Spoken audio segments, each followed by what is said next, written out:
Welcome back to the YouTube channel. Today I got a super interesting topic and it's been all over the news today, and so I was like, I gotta make a video about this because it's gonna be really super interesting to see what's gonna happen. So if you have not read the news today and you see this video, student loan forgiveness from President Biden, the Supreme Court said, nah, people gotta pay. So what does that mean? Well, you had a nice 2 years or however long it lasted, but you now got to make your payments again. So all these people that were hoping, as of right now, I heard about some whispers that are saying, oh, there's a plan B, but I don't think that that's really going to happen with plan B, because plan A was kind of the way to go. And now people are on the hook.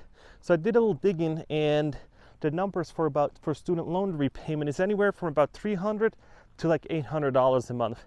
So if we take about $500-600 a month per family or per person that went to college, gonna do that, that's gonna really suck. And this is going to be really crucial for you if you have student loans, because $600 invested last year, or new car that you're driving with those $600, that's gotta go. You gotta remake those payments. And I've heard somebody that was really smart who took out federal student loans. He said that he actually took the money and put it in a savings account. And if it's going to get deferred or if they're going to waive it, then it's great.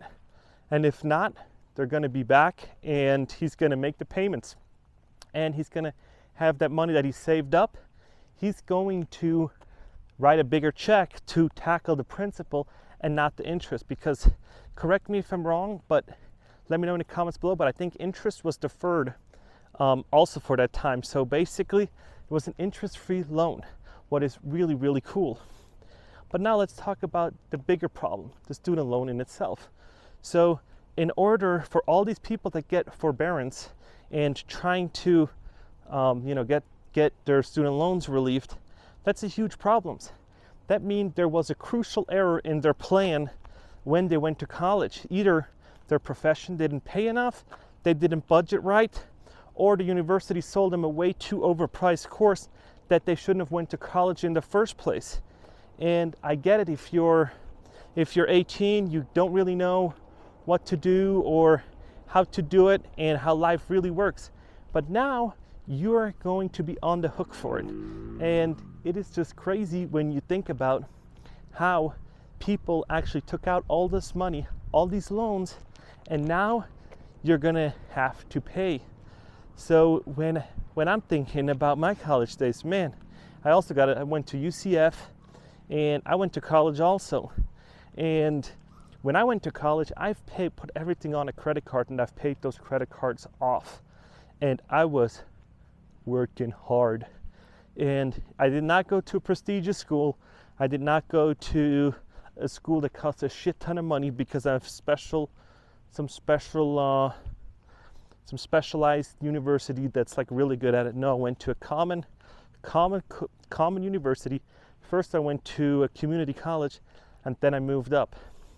So I personally think they should have forgiven it, because when you forgive it, these student loans, then they have the money to spend into the economy. Those $500-600 per borrower will be spent back into investing or doing things. And when you don't have that, that's going to be really different for the economy. So if you wanted a good deal on something, wait till September. I think that's where the time is to actually restart the payments. You're going to get some really good deals, because people need to come up with the money to actually do it. And with the move back into the office, where people are like, I got to move back into the office, or I'm going to take a lower paying job, that's not going to work out, because you got to make those loan payments.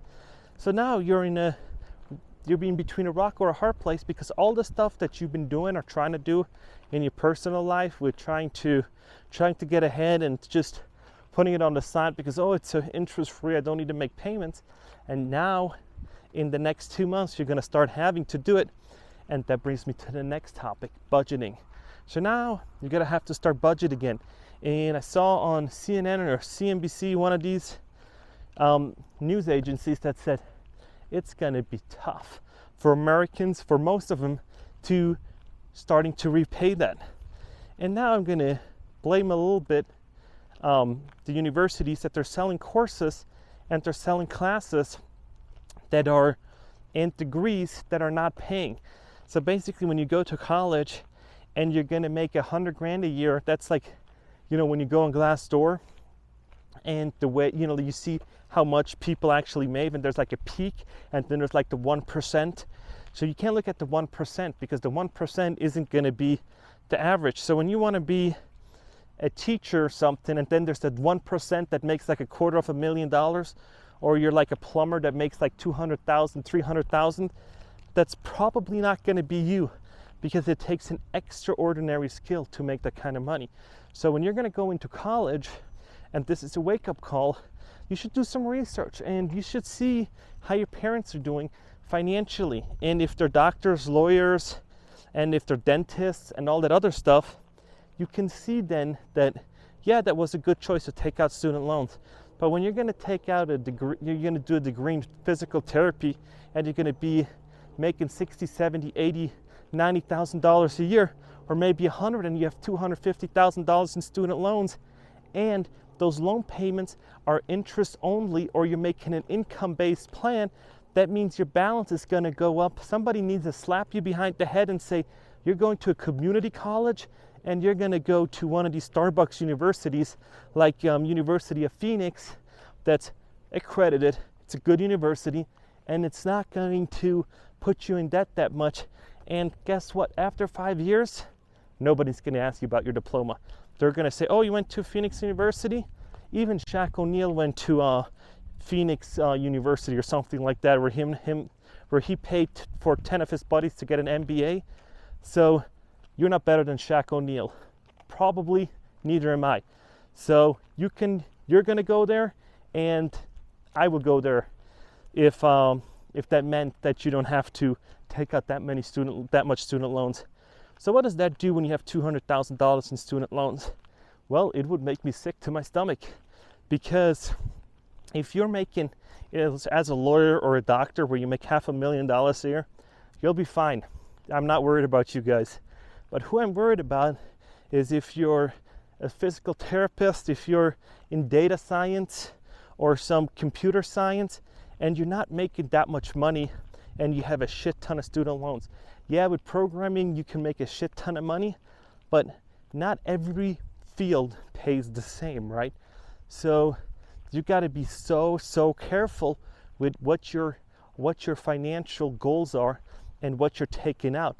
And just because the university sells you a course that says, oh, you're going to be a physical therapist or something, doesn't mean you're going to make money down the road.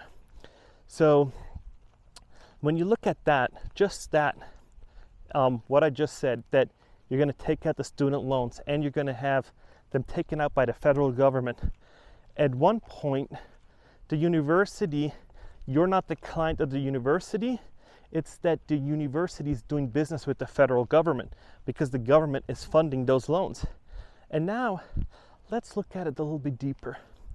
Let's think about, if the federal government is giving out these loans, and we're doing this, this cycle where you go to college, you get a federal student loan, and you can't make the payments.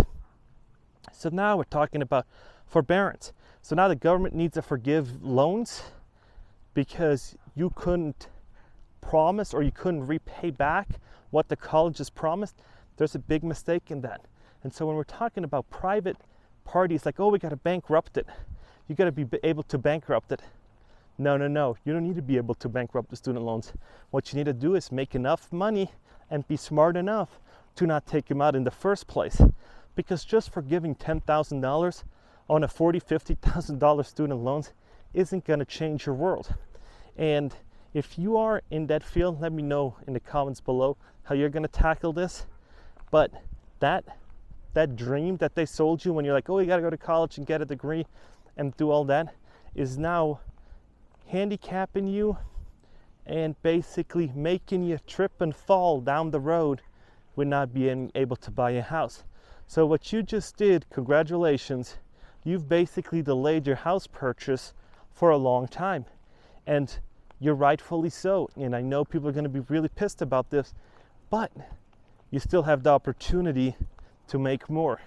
So that's where you gotta come to the office early and leave late. So you gotta be an extraordinary person to make that sacrifice in order to make more money. And you cannot just say, I'm gonna arrive late and leave first. That's how you're gonna get your ass fired, and you won't be able to make enough money to pay back those student loans. And yes, in some crazy scenario, it might work, but that's the exception, not the rule. So that's it for this video. Let me know what you think. I'm gonna debate each and every one of you guys. Let me know in the comments below. Let me know, I'll try. So that was it for this video, and I'll see you in the next one.